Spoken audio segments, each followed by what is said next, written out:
Welcome back to Learning with a Difference. News headlines in English for 8th of January. And first of all, national news. No need to go to New Zealand. Everything is in Lakshadweep. Minister. PM Modi praised Navy's heroic operation to rescue sailors from hijacked ship. Union Minister and Manipur MP Rajkumar Ranjan Singh called for Myanmar India border fencing. Maldives suspended three ministers over insulting remarks against India. Ram Temple consecration to be broadcast live in temples across Delhi. Why should we tolerate hate? Celebrities join hands for Lakshadweep. Now, some international news. UK PM vowed action over post office scandal that affected British Indians. Aviation firm developed jet fuel made entirely from human sewage.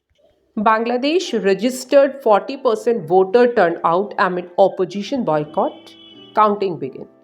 Bangladesh counted votes after election without opposition. Want to do everything possible. Blinken to Jordan as Gaza war intensified. Russia launched 28 attack drones at Ukraine overnight. Kyiv said 21 destroyed. Now, some sports news. Rafael Nadal pulled out of Australian Open 2024 due to muscle tear. Sad to see what's being said about India. Hardik Pandya amid Maldives row. Virat Kohli, Rohit Sharma returned to T20 international squad after more than a year gap. Now, business related news. Mukesh Ambani committed to invest in renewable energy, green hydrogen. Lost every hope of life, better to die in jail, teary eyed Naresh Goyal told to court.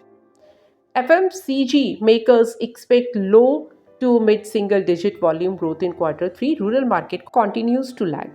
ONGC seek premium over government price for coal seam gas. JSW Group to double investments in Tamil Nadu, Chairman Sajjan Jindal. Boeing Max grounding goes global as careers follow FAA order. And that's all in news. Thank you.